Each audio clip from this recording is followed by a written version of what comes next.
La grande édition de midi se poursuit. La violence est devenue un jeu pour certains jeunes. Souvenez-vous de ces deux adolescents à Bordeaux qui avaient filmé en direct sur Périscope l'agression d'un passant choisi au hasard. Nous avons choisi de ne pas vous montrer les images les plus violentes.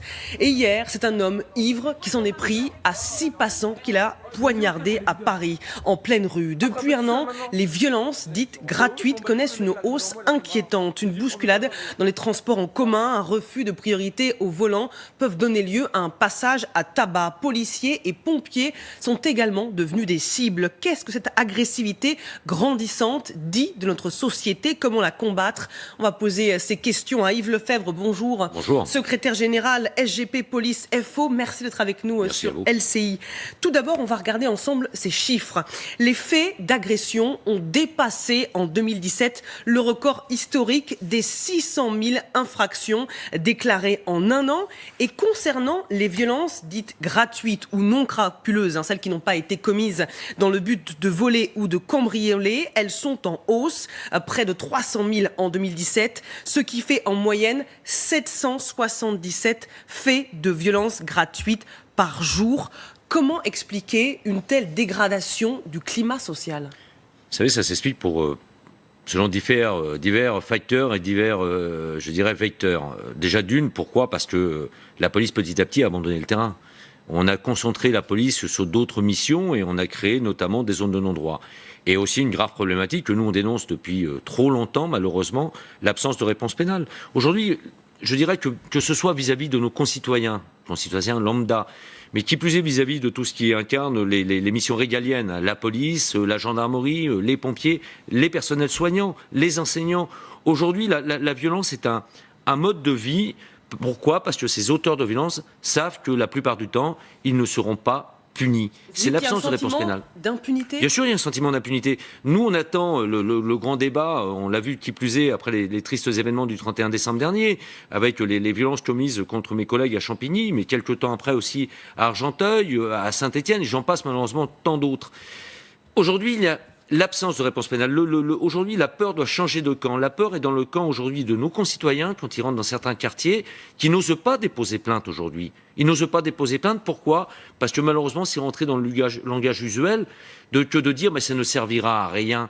Et mes collègues policiers travaillent la peur au ventre parce que justement, on n'est pas suffisamment protégé par la justice. Est-ce que le phénomène de bandes, les défis, les appels à la violence qui sont lancés sur les réseaux sociaux, comme on l'a vu avec l'agression sur Périscope, nourrissent cette violence au quotidien? Bien sûr, elle est nourrie aussi par des éléments. Souvenez-vous aussi l'acteur-réalisateur Mathieu Kazovic de ce qu'il déclare à un moment donné à l'encontre des policiers. Donc aujourd'hui, on décrédibilise complètement ce qui représente, je dirais, la préservation de notre République et les valeurs de notre République, à savoir faire respecter les lois en tout lieu, en toutes heures et bien évidemment en permanence. Et ça, malheureusement, c'est pas le cas aujourd'hui. On a tendance à vulgariser, mais aussi il y a un problème politique. Il y a plus d'un an maintenant, l'affaire Théo, on l'a su boire. Et aujourd'hui apparaissent des images disant que mes collègues policiers ne sont pas à mettre en cause dans cette affaire. Et là, on a stigmatisé la police avec à l'époque un président de la République. L'affaire n'a pas encore été jugée. A été encore jugée, mais on a quelques éléments aujourd'hui qui tendent à démontrer qu'il n'y a pas eu viol.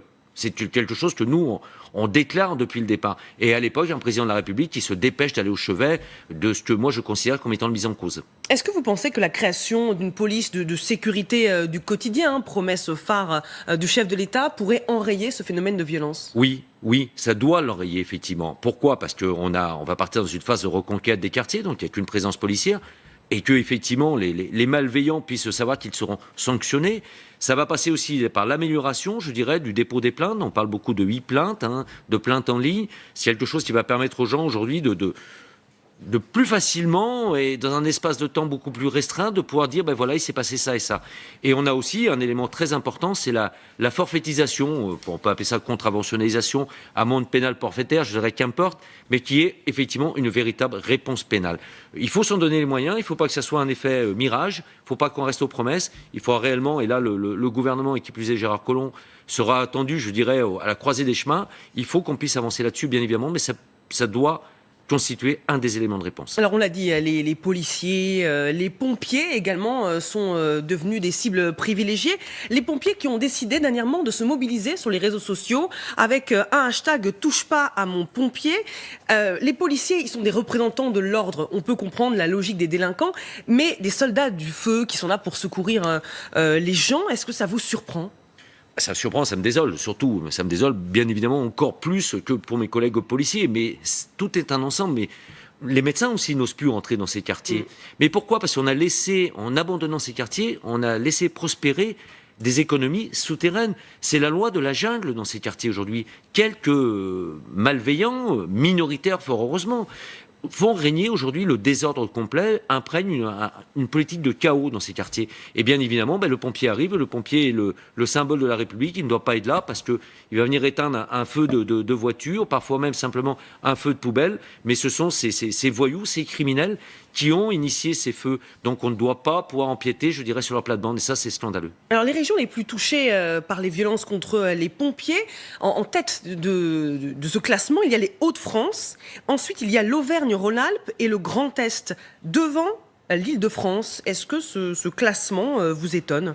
Non, ça ne m'étonne pas, parce que vous savez que les violences policières, on en parle souvent en région parisienne, contre les policiers, pardon, excusez-moi, le pléonasme n'avait pas lieu d'être, les violences contre les représentants des forces de l'ordre, mais on a malheureusement régulièrement, je pense notamment à Nancy, où on a souvent, mes collègues sont souvent pris à partie, mis à mal, et avec encore, dernièrement, à Saint-Dié.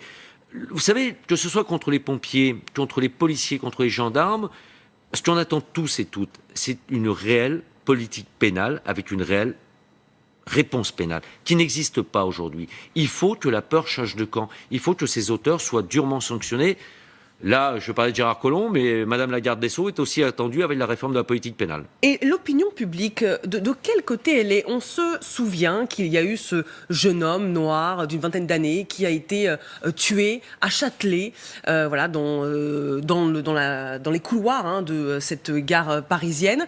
Personne n'est intervenu, c'était un fou qui s'en est pris à lui. En revanche, beaucoup de passants filmaient. Est-ce que les gens se sont habitués à voir de la violence et ne réagissent même plus ? Malheureusement, oui, il y a cette banalisation. C'est un phénomène sociétal qu'il faut enrayer. Vous savez, dans les transports en commun, alors qui plus est ici sur la plateforme francilienne, il se passe des choses abominables. Les agressions, les attouchements sexuels, les provocations et les menaces et les violences physiques. Et malheureusement, les gens aujourd'hui ont peur, les gens préfèrent tourner la tête. Il n'y a plus cette solidarité. Pourquoi ? Parce que aussi il y a une absence policière. On a trop déflaté les effectifs pendant trop longtemps, on n'a plus assez occupé le terrain. Le policier doit être le symbole, je dirais, de la sécurité et pas exclusivement, je dirais, de la répression et qui plus est de la politique du chiffre. On a transformé le policier en machine à produire du chiffre pour des statistiques de fin d'année, alimentant les comptes en banque de certains. C'est pas ça le métier de policier. Le métier de policier, c'est d'assurer la sécurité au quotidien de nos concitoyens. Merci Yves Lefebvre, secrétaire général SGP Police FO, d'être venu dans la grande édition de midi.